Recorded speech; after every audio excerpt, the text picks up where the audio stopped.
मैं Suresh Kushwaha, department of mechanical engineering Bharati का से डिप्लोमा स्टूडेंट लोगों के लिए आज एक नया लैब एक्सपेरिमेंट लेके आया हूँ। जो लैब एक्सपेरिमेंट हमारा आरएससी लैब के ऊपर है। तो इसमें एक्सपेरिमेंट का नाम है vapour compression refrigeration cycle. To study the vapour compression refrigeration cycle के बारे में हमको स्टडी करना है। तो इसमें हमने एक एक्सपेरिमेंट उठाया है जिसका नाम है रेफ्रिजरेशन टेस्ट रिग, जो बेसिकली वर्क करता है principle of vapour compression refrigeration cycle के ऊपर ही वर्क करता है ये। तो आइए इसके कंपोनेंट के बारे में जानते हैं, क्या कंपोनेंट लगा हुआ है इसमें। तो ये पहला कंपोनेंट है जिसको हम लोग इवेपोरेटर बोलते हैं। ये देखिए, ये हमारे पास इवेपोरेटर है जिसमें सामान को हम ठंडा करेंगे।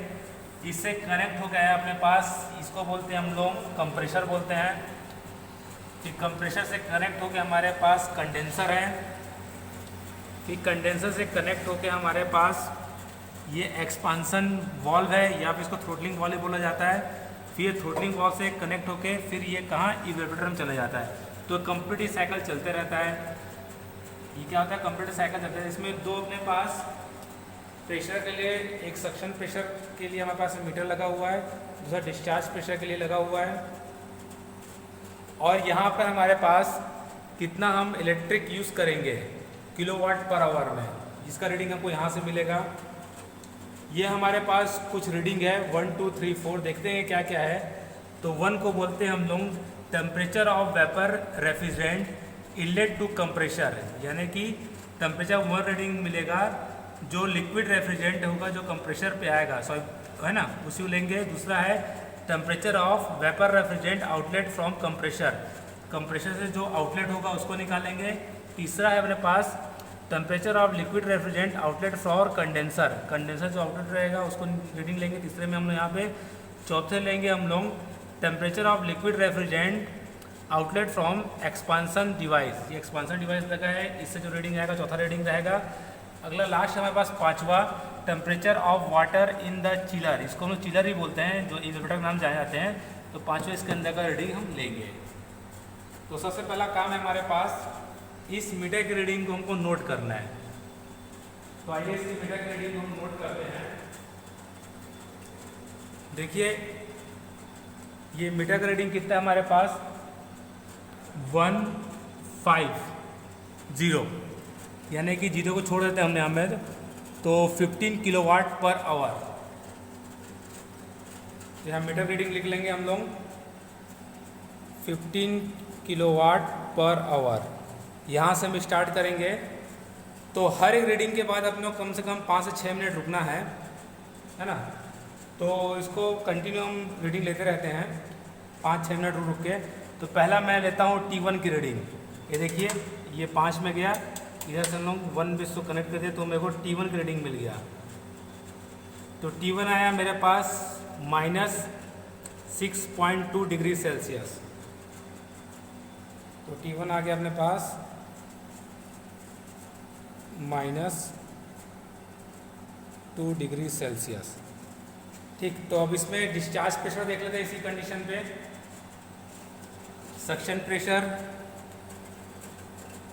तो सक्शन प्रेशर अपने पास अभी है, यहाँ से देखते हैं तो ये 10 पे रखा हुआ है अभी अपने पास।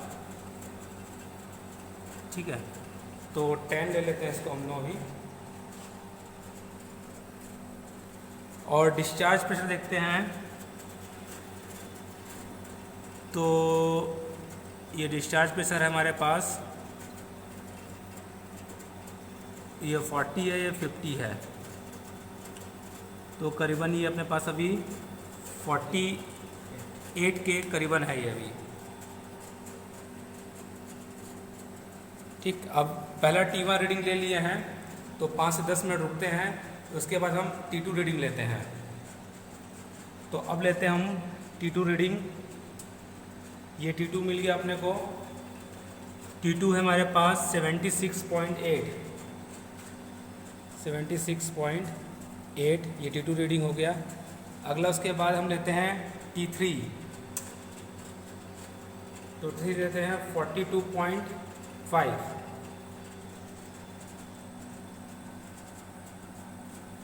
देन उसके बाद लेंगे हम T4। तो T4 में आ गया हमारे पास -7 डिग्री सेल्सियस। अगला आते हैं हम लोग T5 के लिए। तो T5 हो गया मेरे पास 1.8 डिग्री सेल्सियस। तो इस तरह से हमारे पास पहला रीडिंग कंप्लीट होता है ना। तो पहला रीडिंग लेने में अपने उसको कम से कम 7-7 मिनट में रुके हैं हर किसी में। तो टोटल टाइमिंग होता है अपने पास 35 मिनट में हम लोग पहला रीडिंग कंप्लीट किए। ये देखिए इस तरह से हम रीडिंग बना लेंगे इसका।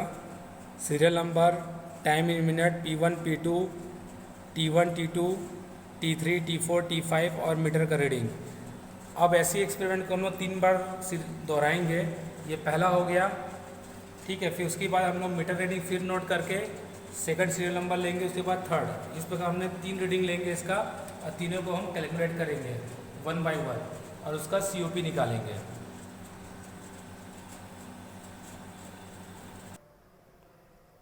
अभी जैसे हमने इस एक्सपेरिमेंट को देखा है उसी का अपने पास एक स्कीमेटिक डायग्राम है। ये अपने पास जो रीडिंग लिए थे उसी को मैंने बोर्ड पर लिखा है, जो वेपर कंप्रेसर रिले साइकिल का था। T1 T2 T3 T4 T5 और मीटर रीडिंग। ये मीटर रीडिंग है पूरा। तो देखते हैं, हम वैल्यू निकालना है, अपने को COP निकालना है। तो COP निकालने का फॉर्मूला होता है हमारे पास H1 minus H4 divide by H2 minus H1। जहाँ पे डायग्राम देखते हैं हम लोग तो H4 इज इक्वल टू क्या होता है, H3 होता है ना।